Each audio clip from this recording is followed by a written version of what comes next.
Hello there. Bear with me one moment. Bear with me. I've been doing this one out. I don't hate the film. I like all Bruce Lee films, but this is one where I would have to be argumentative and say, is this a Bruce Lee film or is it not? And people wonder what the fuck I'm on about. What I'm on about is Dame of Death. Shot in 1978 or not. And people want to know what I mean by that.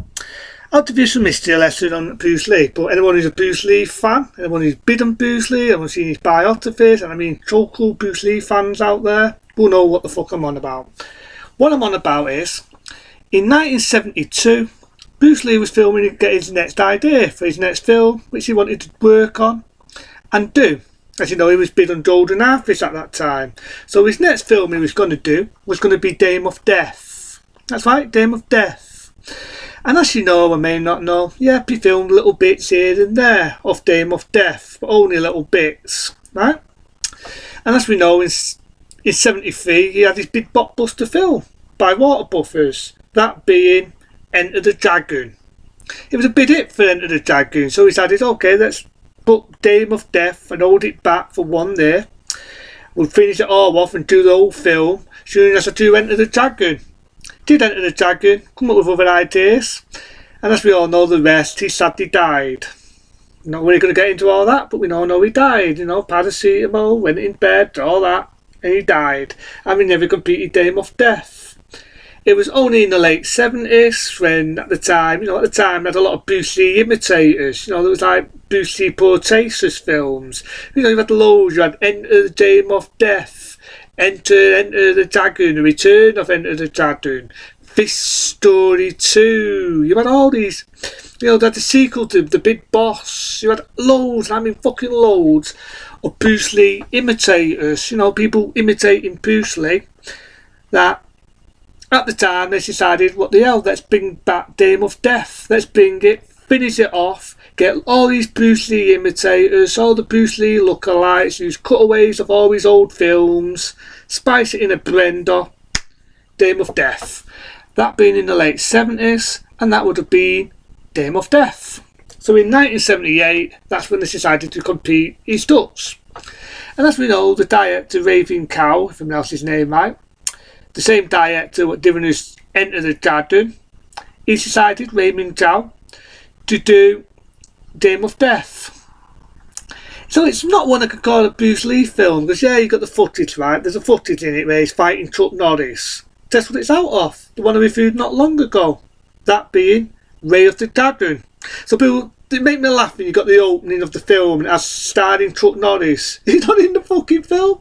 He's not in the film. All it is just the scene where, if you all remember the scene in Rome, right? And he's fighting Chuck Norris in Ray of the Dragoon. That's all it is. It's just that footage, and they spiced it in.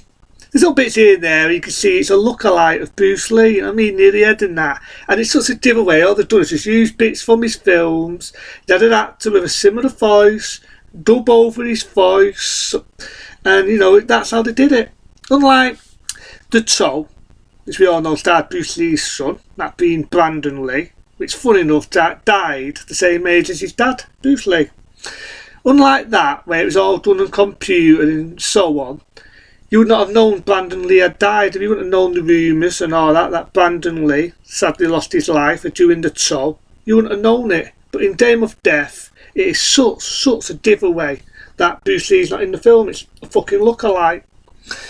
But you know what I mean, I like the opening, to be honest. You know, you got the famous Golden Harvest logo, that bong, bong, bong. Everyone knows Golden Harvest with Jackie Chan and Bruce Lee films and other martial art films, you know, the opening. And it sort of reminds me a bit of a Bond film, you know what I mean? There's all bits of his films, whether it's The Big Boss, whether it's Ray of the Dragoon, so on. And there's just all bits of his films to spice it in. I like the music.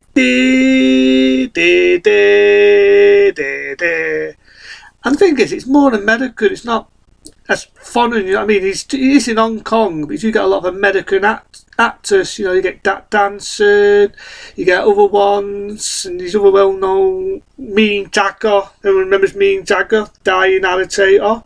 You get Mean Jagger. You got all these well-known actors in it. You know, even the Doe, people think I've seen her before. Think of Smokey and the Bandit 3. And in Dias, who was the original one that played Sue Ellen's sister, the original one, who played Sister. So they've appeared in 2 episodes, or in Dias.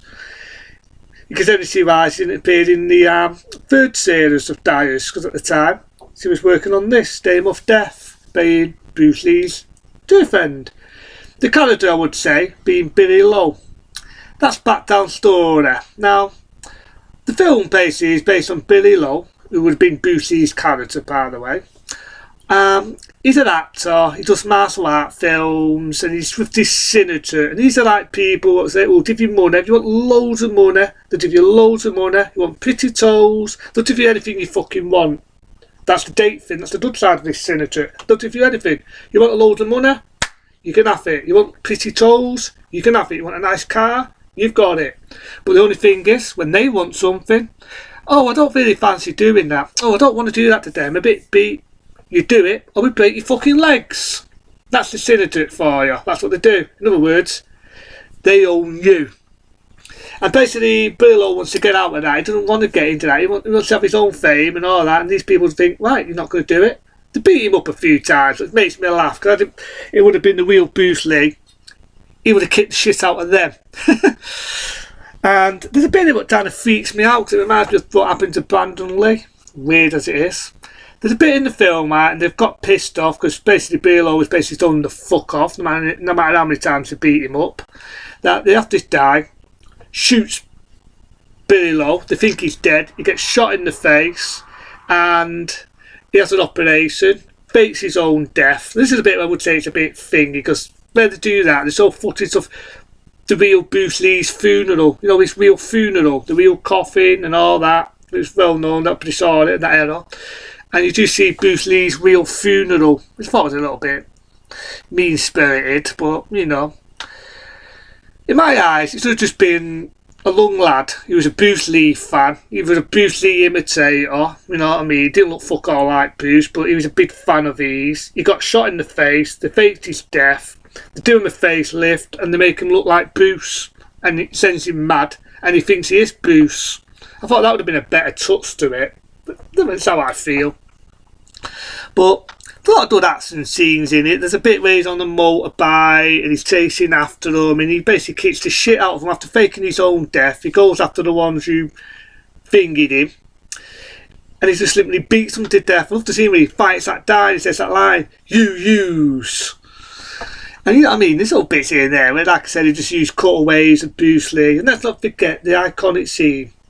You got one guy threatening Billy Lowe, right? And all it is a guy with a cutaway of Bruce Lee's face. He's threatening him. Wham's that sharp thing near the mirror, and Billy Lowe looks at him and he's wah, knocks him on his ass. You know what I mean? Knocks him on his fucking ass. But it's so weird because you can see it's Bruce Lee's face. It's hard to explain as I saw the film, but I can't copyright. And he's threatening Bruce Lee, you know, Billy Lowe, and you can just see a cutaway of Bruce Lee's face, and you can just see it's on another body. It's fucking weird, you know what I mean? But that's how they did it. That's how they fucking did it. And again, you know, he's chasing the baddies, and this is the bit where they do show the footage of 1972. And I've even told you a bit about the original story of Dame of Death, how it originally was going to be. They just show bits of that, and that's when you do see the real Bruce Lee. You see the real one. He fights that big fucking guy, you know, the big. If it was a baseball player, and he was a big fucker, you know what I mean? And he batters him, pulls his undies up, and beats the shit out of him. Shows all that. Goes after Mean Jagger, knocks him down, falls to his death, end the fucking movie. I prefer the ending though, because how it originally was going to end in, they had 2 different endings. They had an ending where he goes on the run, and they had another ending, but they tried to make it similar to how it ended in The Big Boss, where the priests find Mean Jagger's body, right? They find his body, the priests come in, right? Priests come in, and he gets arrested, and I felt that would have been a bit downbeat, so I do prefer the ending what you get in the film. I mean, I do prefer that ending where it just ends, it cuts away, you see Bruce Lee's eyes staring out, and you got that beautiful music sang by the female who was his woman. You sing it down and you go on dying. I'm not going to do the rest because I fucking butchered it. And it just shows footage of the Bruce Lee films, whether it be Fist of Fury, whether it be The Big Boss, whatever. And I prefer that ending. I mean, I just like Dame of Death for that. But again, I just don't class it as being a Bruce Lee film. The only bit of Bruce Lee, you see the real Bruce Lee, is just footage from 1972, when he was doing the footage before he died. Now the real one, the real Dame of Death, wasn't going to be anything at all like that. It's like I showed the real Bruce Lee. What it was going to be about was a retired fighter who used to go to fights in tournaments, right? He had a wife, he had a kid. His wife and kid get abducted by similar sort of characters. He meets these two guys, which do some bits off that film, blended in, and he meets them. They go to this big Ompa-Chomp, you know, like Chinese tombs and things like that, and every one of them they've got to fight some martial artist to the death. That's why it's called Dame of Death. And every one of them they fight. Two of his mates gets killed. He fights that big guy who was a big baseball player. Right, fights him, snaps his neck, just like you see in the 78 Dame of Death, a little bit more here and there, what you didn't see in the 78 one, because they sort of cut missed them bits out. And he fights all the baddies to the death. He hears some weird voice saying, "It's not over, it's not over." Bruce Lee says, "Is it over?" He walks down the stairs, cuts away, and it ends there, because he didn't manage to finish the rest of the film. Didn't manage to finish it, because as we all know, sad to say, Bruce Lee died.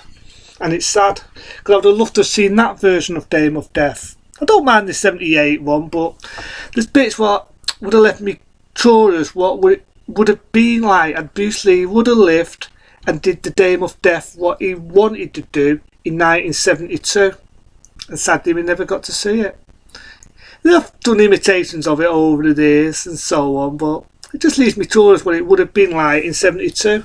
Because Dame of Death, it's not a bad film, so I'm not going to rant on it. But it is sort of one of them where I would have been interested what it would have been like had he would have done it in 1972. And he would have completed it and he would have sadly lost his life. But it is what it is. Is it a Bruce film? Is it not? But it's not a bad one. Other than that, I'll see you later.